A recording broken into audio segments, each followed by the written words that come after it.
أشهد أن لا إله إلا الله. السلام عليكم ورحمة الله وبركاته. চতুর্থী পেলাম না মনে হয়, এটি তো সমাজের দিকে পেয়েছিল। আমাদের সমাজের খামিয়াতি এখান থেকে বুঝলেন। তাহলে সমাজ সুধার কি করে হবে? প্রথমে যদি চলতে চলতে একটা যদি হয়ে যায়, কেমন করে হলো? আচ্ছা, এবারে দেখবো আপনাদের। আমি তো আপনাদের জন্য দোয়া দিয়ে দেবো, আপনারা কি করবেন আমার জন্য বুঝবো না।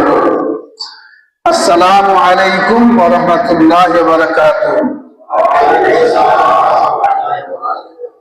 কত সুন্দর কথা বলেন। ইসলাম এই জিনিসটাই, ইসলাম হলো এটাই। অন্যান্য ধর্মে গুড মর্নিং, গুড মর্নিং এর মানে কি হলো? সকাল শুভ হোক বাস। আর সন্ধ্যার যদি হয় তাহলে কি বলে? আত্মার নাম বলতে হবে নাকি ইংরেজি যারা জানে। ইসলাম এমন একটা মন্ত্র দিয়ে গেছে মানুষকে, যে মন্ত্রটা সমাজের জন্য অত্যন্ত সুন্দর, অত্যন্ত ভালো জিনিস সমাজের জন্য, বুঝলেন? এর মতো মন্ত্র আর দুনিয়াতে পৃথিবীতে কোথাও কোন ধর্মে হতে হয় না। অন্য সমাজের মধ্যে দেখা হবে রাম রাম, হাত তুলে দেখে দেবে রাম রাম। কি হলো রাম রাম? না, আমাদের মধ্যে এখান থেকে সমাজ শুরু, এখান থেকে সমাজ শুরু। এক অপরের সঙ্গে সাক্ষাৎ হবে, দেখা হবে, মোলাকাত হবে, বলবে আসসালামু আলাইকুম ওয়া রাহমাতুল্লাহ। প্রতি উত্তরে ও বলবে ওয়া আলাইকুম আসসালাম ওয়া রাহমাতুল্লাহ।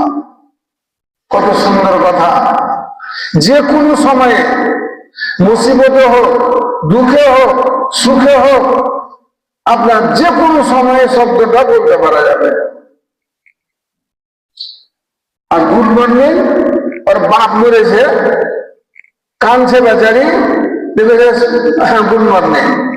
কি হলো? তো রাখবে যে আমার বাপ মরেছে, কাঁদছি, ওষুধ খিলাবো কি ডাক্তার দেখাবো কি করবো দিছে ভাই না, আর তুমি বলছো গুড মর্নিং। ঠিক হলো না? মিল খেলো না। কিন্তু আসসালামু আলাইকুম এমন একটা শব্দ যে কোনো সময়ে, দুঃখে সুখে মুসিবতে, আপনার যে কোনো সময়ে যে কোনো মুসলমানকে বলবে আসসালামু আলাইকুম ওয়া রাহমাতুল্লাহ। আল্লাহর তরফ থেকে তোমাকে শান্তি বর্ষণ হোক, আল্লাহর তরফ থেকে তোমাকে শান্তি বর্ষণ হোক। সে বলবে ওয়া আলাইকুম আসসালাম ওয়া রাহমাতুল্লাহ, তোমার উপরেও আল্লাহর শান্তি বর্ষণ হোক। কত সুন্দর কথা। এখানে একটা সমাজে আমাদের ভুল আছে, আমি নিজের বক্তব্যে যাচ্ছি না, তার আগে একটু বেঁধে দিছি। আমাদের সমাজের মধ্যে একটা খুব বড় ক্ষতি আমি দেখছি, আম পাবলিক সবাই মিলে। আচ্ছা, বাড়ি যখন ঢুকেন তো এখানকার মধ্যে আমি জিজ্ঞাসা করবো, কয়জনের লোক আছেন যে আসসালামু আলাইকুম বলে বাড়ি ঢোকেন? বলেন তো, হাত চালেন। কেউ দেবে না? একটা বড় বাড়ি ঢুকার সময় যদি আসসালামু আলাইকুম ওয়া রাহমাতুল্লাহ বলে ঢুকে না, বিভিন্ন অনেক বরকত আছে। আমি আমল করতে শুরু করেছি। প্রথম দিন যখন আমি শুরু করি, তার আগে একটা ভূমিকা নিয়েছি। বউ বেটি আছে, 4টা বউ আছে আমার, বেটিও ছিল একটা। সেদিন বউ বেটেরা, আমি এই থেকে নতুন একটা প্রথা শুরু করবো, তোর হাসিস না খবরদার। বাড়ি ঢুকবো আসসালামু আলাইকুম বলে ঢুকবো, তোরা ওয়া আলাইকুম আসসালাম বলবি। আগে সতর্ক করে দিলাম তো আল্লাহ দয়াতে ওটা চালু রেখেছি, কেউ হাসে না। দু একবার বহু ভিতরে হেসেছে, মানে নতুন রোজা হয়ে গেছে, একটা নতুন প্রথা। আসসালামু আলাইকুম ওয়া রাহমাতুল্লাহ বলে ঢুকবো বাড়িতে, তো ওদের কাছে একটা নতুন জিনিস। তাই এক দিন হেসেছিল, আমি বললাম ফের হাসছিস?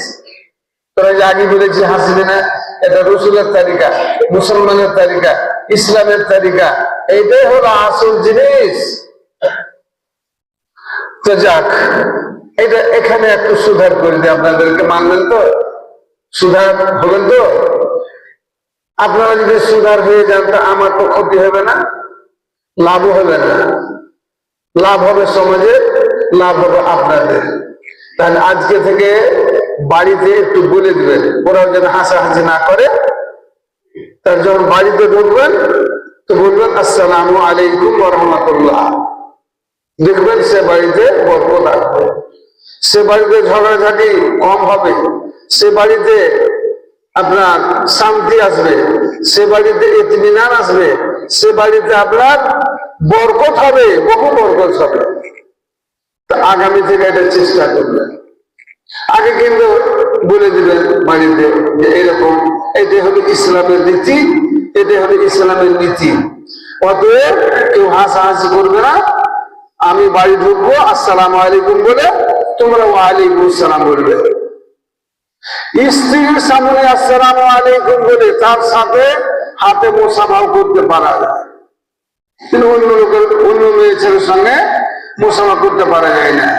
বেটির সঙ্গে পারা যাবে, স্ত্রীর সঙ্গে পারা যাবে, মায়ের সঙ্গে পারা যাবে, বুঝতে পারলেন?